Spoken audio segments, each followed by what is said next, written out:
Who is this vampire to you?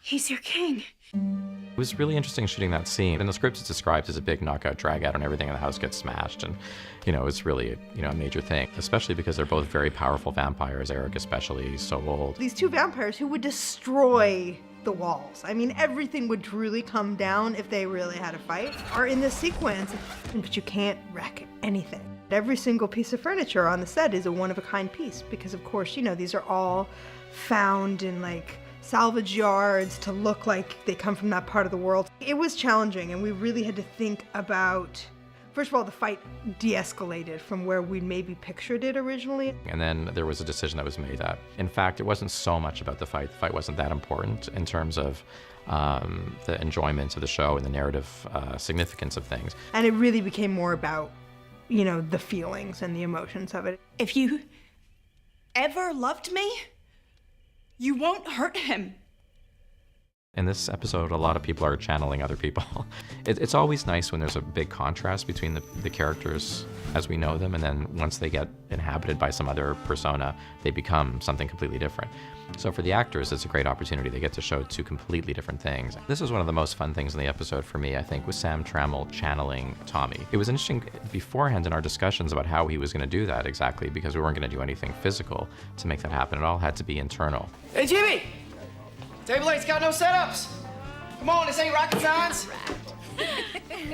It's a great acting challenge, I think, and Sam was so up to it, and we all enjoyed his performance so much. I mean, every time we did a take, as soon as we'd stop, everybody would burst out laughing because he actually captured Tommy so well. It was all the way through his body, just to even watch the way he moves or walks, and his walk is one of my favorite things that he's doing. It's so different than Sam Merlot. I could tell that he'd spent a lot of time watching Tommy and sort of working on the voice and the body, and he really stepped up. There's a scene at towards the end of the episode where Lafayette discovers that he is actually a medium, and it's Don Bartolo who shows him what he really is. Te demoraste bastante. Pensé que se te olvidó todo lo que te enseñé. The whole sequence is very interesting, with Jesus getting bitten by a snake and Lafayette having to channel this character Tio Luca, and that's how he ends up being able to cure Jesus. It was a great challenge, I think, for Nelson to take on this completely different persona and to speak Spanish, which is something that he doesn't do, in fact. And he worked really, really, really hard at it. It's really fun I think, to see Lafayette, who was so recognizable in his own way, kind of take on a completely different thing. We were talking about it, Jeremy Podeswa and I, and we were saying probably we'll never get the opportunity again to shoot zombie vampire priests on fire. And maybe that's a good thing. From a production point of view, it's a very big thing, and lots of special effects and visual effects and stunts and all that stuff. It's very challenging to work with fire. Once you light people on fire, you have about 10 seconds to film, and you can't really do it again. It's all this build-up and preparation for hours and hours and weeks, frankly, of figuring out how you're going to do it, and then it's over in 10 seconds. In terms of the story part, I think the scariest thing we could ever do to vampires is take away their free will. It's terrifying, which is why witches are a great threat.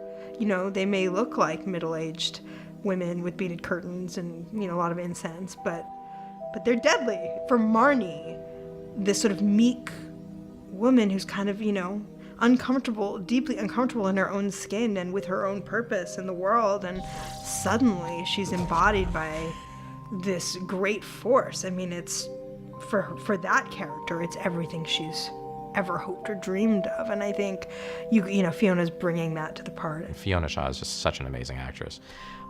She's really a genius, I think, and it takes very little for her to indicate what's happened to her, and right away that she's possessed by some other spirit, and the way that she carries herself and the small vocal inflections and things that she does, and she's suddenly Antonia.